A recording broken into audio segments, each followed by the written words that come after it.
దేవునికి స్తోత్రం. Praise the lord. ప్రతినిత్యం ఇలా వాగ్దానం చూస్తున్నారు. ఈవేళ కూడా ఒక నూతనమైన వాగ్దానాన్ని ప్రభు మీకు ఇస్తున్నారు. ఈవేళ ప్రభు మనకి ఇస్తున్న వాగ్దానం యెషయా గ్రంథం 25వ అధ్యాయం 10వ వాక్యాన్ని ప్రభు మనకు వాగ్దానం ఇస్తున్నారు. యెహోవా హస్తము ఈ పర్వతం మీద నిలుచును, పెంటకుప్పలో వరిగడ్డి త్రొక్కబడినట్లు మోయాబీలు తమ చోటనే త్రొక్కబడుదురు. దేవునికి స్తోత్రం. ఈవేళ దేవుడు మీకు చెప్తున్న మాట ఏమిటంటే, ఈ పర్వతం మీద ఆయన నిలబడబోతున్నాడు. ఏందా పర్వతం? నీ ఇల్లు ఒక పర్వతం, నీ కుటుంబం ఒక పర్వతం, నీ మందిరం ఒక పర్వతం, నీ సేవ ఒక పర్వతం, నీ ఉద్యోగం ఒక పర్వతం. చూడండి, ఒక కొండను చూసేటప్పటికి ఆ కొండలా ఉంటే బాగుంటుంది. మనం ఎప్పుడు కూడా నేలలాగో మట్టిలాగో బురదలాగో ఉండాలని మనం ఎప్పుడు ఆశపడం. మనం ఎప్పుడు ఏమని ఆశపడతామంటే, నేను ఒక కొండలా ఉండాలి. కొండ ఎలాగైతే ఎత్తుగా ఉంటుందో నేను అలాగా ఎత్తైన స్థితిలో ఉండాలని మనం ఎప్పుడూ ఆశపడుతూ ఉంటాం. ఈవేళ ప్రభు మీకు ఇస్తున్నటువంటి మాట ఏమిటంటే, దేవుడు మిమ్మల్ని ఒక కొండ వలె చేయబోతున్నాడు. ఆ కొండ మీద అంత ఆశీర్వాదం మీద దేవుని హస్తము నిలబడబోతుంది. ఈవేళ ప్రభు నీతో మాట్లాడుతున్న మాట ఏంటంటే, పర్వతం అనే నీ ఇంటి మీద, పర్వతం అనేది నీ కుటుంబం మీద దేవుని హస్తము నిలిచి ఉండబోతుంది. దేవుని కుడిచే చాలా గొప్పదండి. మనం ఎప్పుడు ఆయన చేతి ఆశీర్వాదం కొరకు మనం ఎప్పుడు వెతుకుతూ ఉండాలి. ఆయన చేతి దీవెన కొరకు మనం ఎప్పుడు ఆశపడుతూ ఉండాలి. ఆయన మనల్ని ఆశీర్వదించాలని, ఆయన మనల్ని దీవించాలని, ఆయన మనల్ని ఉన్నతమైన స్థాయిలో పెట్టాలని మనం ఎప్పుడు కోరుకోవాలి. ఆయన చేతి హస్తం అంత దీవెన. ఆయన కుడి చేతిలో నిత్య సుఖములు ఉన్నాయి. ఆ మాట మనం ఎప్పుడు గుర్తుపెట్టుకోవాలి. అందుకని ఆయన హస్తం చాపబడాలి. ఆ హస్తం మన జీవితాలకు ఒక ఉన్నతమైన ఆశీర్వాదకరంగా మార్చబడాలి.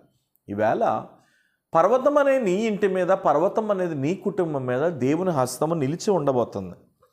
ఎప్పుడైతే దేవుని హస్తం నీ ఇంటి మీద నిలిచిందో, మోయాబీలు అనగా శత్రువులు, నిన్ను బాధించేవారు, నిన్ను దూషించేవారు, ఈ మోయాబీలు ఎప్పటికప్పుడు యుద్ధాలు చేస్తారు. ఈ మోయాబీలు ఏంటంటే భయంకరమైనటువంటి చేతబడి మాంత్రికపు శక్తులను విడుదల చేస్తారు. ఈ మోయాబీలు ఏం చేస్తూ ఉంటారంటే మనుషులకు మనశ్శాంతి లేకుండా చేస్తారు. ఈ మోయాబీలు ఏం చేస్తూ ఉంటారంటే మనుషుల హృదయాల్లో కలవరాన్ని పెడుతూ ఉంటారు.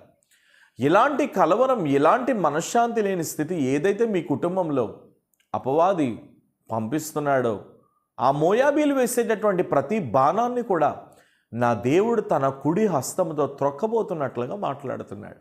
ఈవేళ ఏ సమస్య నీ మీద పరిపాలన చేస్తుంది, ఈవేళ ఏ శోధన నీ మీద పరిపాలన చేస్తుంది, ఒకవేళ ఈ వాగ్దానం చూస్తున్న నీవు కోర్టు సమస్యల్లో ఉన్నావా, ఈ వాగ్దానం చూస్తున్న నీవు భయంకరమైన అల్లరి ప్రయాసలో ఉన్నావా, ఈ వాగ్దానం చూస్తున్న నీవు భయంకరమైనటువంటి శోధనలో ఉన్నావా, నువ్వు ఏ శోధనలో ఉన్నా సరే నా దేవుడు పరిపూర్ణంగా నిన్ను విడిపించబోతున్నాడు. ఎక్కడ నువ్వు పడిపోయావో ఆ స్థలంలోనే నా దేవుడు తిరిగి లేపబోతున్నట్లుగా మాట్లాడుతున్నాడు. కాబట్టి మోయాబీయులను దేవుడు తన కుడి హస్తముతో త్రొక్కిపడేసినట్లు ఈరోజు నీ ఇంట్లో ఉన్న ప్రతి సమస్యను కూడా తన కుడి హస్తంతో త్రొక్కిపడేసి నీ ఇంటిలో దేవుడు నిలవబడబోతున్నాడు. అంటే నీ ఇంట్లో దేవుడు ఉన్నాడు నాన్న, ఏది జరగదు, నీ ఇంట్లో ఏమీ లేదు.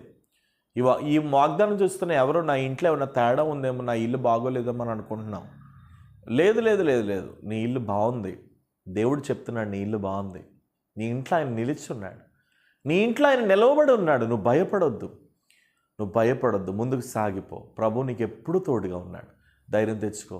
ఏ శ్రమ నిన్నేం చేయలేదు. దేవుని కుడి హస్తం ఎప్పుడు నీకు తోడుగా ఉంది. ప్రేమ కలిగిన పరిశుద్ధ తండ్రి, ప్రియమైన యేసు ప్రభువా, ఎంతమంది ఈ వాగ్దానం చూస్తున్నారు, వారి జీవితాల్లో మోయాబు వంటి శత్రువు ఏలుబడి చేస్తున్నాడు. వారి జీవితాల్లో మోయాబు వంటి భయంకరుడు ఏలుబడి చేస్తున్నాడు. వాడిని నుండి విడిపించు నాయన. నీ కుడి హస్తం నీ బిడ్డల మీద పంపించు. నీ కుడి హస్తం నీ బిడ్డల మీద పంపించు. యేసు నామములో నీ కుడి చేయి నీ బిడ్డల మీద నిలిచి ఉండును గాక. తగిన శక్తిని మనం ప్రార్థిస్తున్నాను. మీరే తాకండి, ఉన్నతమైన కృపను వాడి బిడ్డల చుట్టూ నీ మహిమ నుంచి ఎక్కడికి వెళ్ళో జయమును మరి. ఏ సమస్య వారి మీద పరిపాలన చేయడానికి వీల్లేదు. ఈ రోజు నుండి నీ కృప వారి మీద బలంగా దిగవచ్చును గాక.